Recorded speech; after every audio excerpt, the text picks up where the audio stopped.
Hello everybody, welcome back to another episode of our Indie Fantasy Friday review reports, and today we have 4 new indie fantasy books on the agenda. I am super excited for this week's. If you missed the first episode, you can catch those last week for June 1st and 2nd. This week is the second week of my reading a different indie fantasy book every day in the month of June. And there were quite a few books to choose from, so today I have pulled 4 from last week. Now, some of the ones that I didn't review on today's will be reviewed on next week's, so if you're watching and you've seen them on my Twitter, make sure that you subscribe to my channel and come back for those. Without further ado, let it jump into these 4 this week. I am super excited. So the first one that I have for us today is Heavy is the Head, Love and War by Katrina and Lewis, which you can see here. This is a wonderful epic fantasy that I gave 5 stars by a amazing author. Katrina Lewis is an active author on Instagram.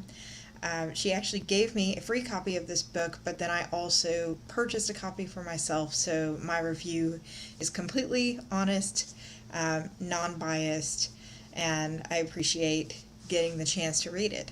There is a wonderful, diverse people of color main cast for this book, and it follows a strong, independent main character, Calla Emery, as she tries to navigate her way through a world of politics versus her legacy.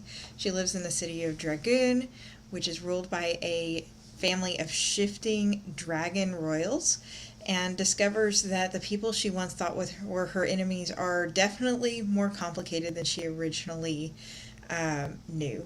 And so Calla finds herself swept up in this discussion of, should she marry for love? Should she marry for duty? What is duty to her family versus duty to her people versus duty to herself?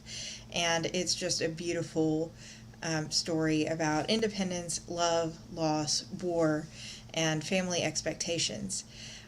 There are some trigger warnings that you can see in my full review on Goodreads or Amazon if you're interested in those. But ultimately, this was a great read, and I cannot believe this is a debut. Heavy is the Head, Love and War was also a nerdy book box pick, and it had a special edition cover run for that, so you may be able to find more about that online as well. But definitely 5 out of 5 stars, mostly for the character building. Really strong characters in this book, and a twisty plot with a couple sort of open door but vague romance scenes. Nothing too terribly steamy, but definitely got some steam in there, and it was just great to see all the diversity represented by a fantastic POC author. The next book that I have this week is The End of Everything by Esme Carmichael. The End of Everything is a dystopian fantasy, and I'm going to just say that while aspects of it read like new adult in age, there are some very heavy, very dark themes, but they're written in a way that feels so natural and organic to the story that I gave this a 5 star. It was definitely unpredictable. I was not expecting the ending. There is a definite cliffhanger ending on this book, so if you pick up the first book, be prepared to wait for the second book or need to go look up the second book. But this dystopian fantasy follows a young woman who's been on the run her entire life because she knows that Mason, the only person who has been alive since a major catastrophe happened and killed a bunch of people, has been looking for her, and she's been told that he wants to kill her. And so she has these diamond-colored eyes. She doesn't know why, and you follow her as she gets swept up in almost this series of unfortunate events as she's trying to hide herself, to be true to the mentor who has raised her, and then see her love and devotion toward people and bring hope up in a world that's so desperate and bleak. So there are definitely some heavy topics in here that she confronts. She serves as a slave, There are other trigger warnings you can find on my Goodreads account. There were scenes when I read this book that I wanted to look away because I was just like, this is so bleak and so dark that I don't know if I want to read anymore because how can it get better than this? But the villain is written so well here. If you like characters that are very empathetic despite being truly evil, then this one will really get to you, because while there's no reconciling the evil that this villain does, you still feel drawn to certain aspects of his character. And this is a book where romance is definitely a side plot, so this would be a good intro to sort of a darkish dystopian fantasy. So congrats to Esme Carmichael. This is definitely one of my 5-star reads for 2022. And before anybody asks, I don't get a lot of 5-star reads every year, so I've been shocked that this week and last week there have been so many 5 stars. I've given more 5 stars in the last 2 weeks than I have given the entire spring put together, so very thankful for all of your recommendations. And if you have recommendations for the channel, please drop them in the comments. My only stipulation is they have to be indie. I'm doing indie fantasy books. Moving on to the third book out of 4, we have The Girl Forged by Fate. The Girl Forged by Fate. This was a epic fantasy, and it's a YA fantasy. I felt like it was a perfect introduction for young adult readers on the older end. Maybe not the 12 and 13-year-old end of young adult, but like 15 plus. If you're a parent watching this, then definitely use, your own judgment. But for the upper end of YA who are trying to transition into the darker epic fantasies, it made me think of a good intro for like Game of Thrones, but for younger readers. It's got kingdoms vying for rulership of the North. There are several different kingdoms at play. There's a group of raiders in this story that are trying to take over the North and are wiping out people. And the main characters in this story are rich and positive and happy characters, and then they're thrust into what is life outside of the shelter of their walls, basically.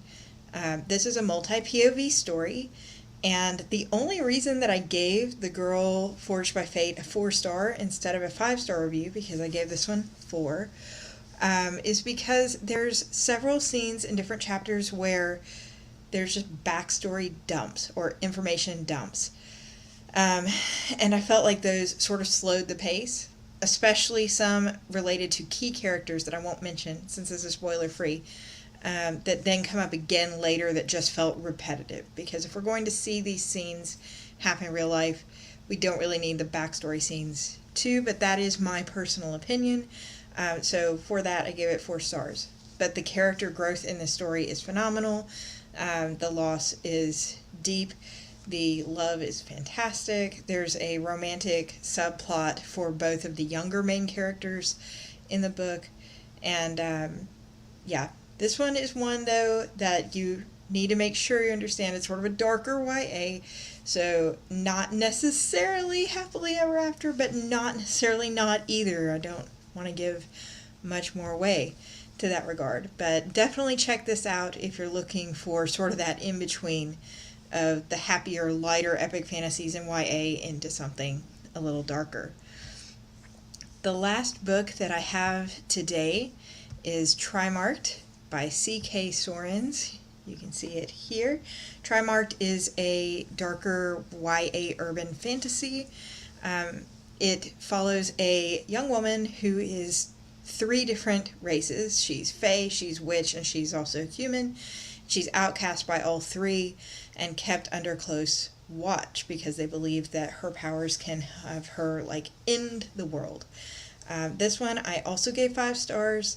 This was a superb opening debut novel for C.K. Sorens.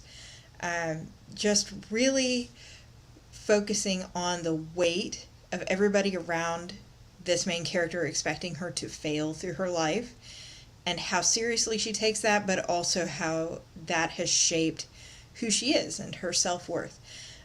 So that was well done. There no real romance in this one, so if you're looking for romance, come back next week, because I know there's some more romancy readers. But this one was a really good YA book as well. I don't think it was necessarily as dark as The Girl Forged by Fate, but definitely a good read. Action-packed, page-turner, wonderful world building. The whole story takes place in a literal bubble of this world that nobody can leave called Trifecta, and it's just building into what I think is going to be a really epic series, wondering what's going on outside of that bubble, what happens when those worlds overlap and the segregation goes away. So yeah, fantastic. So this week, I know it was a lot of good reads. I will continue to post on Twitter any of the reads that I have scheduled for my daily reading challenge. And again, I welcome you to please drop your recommendations in the comments here on YouTube. If you've read any of these books, I'd love to hear what you think of them. Drop your ratings in the comments as well. And I will catch you all next week. Bye, everybody.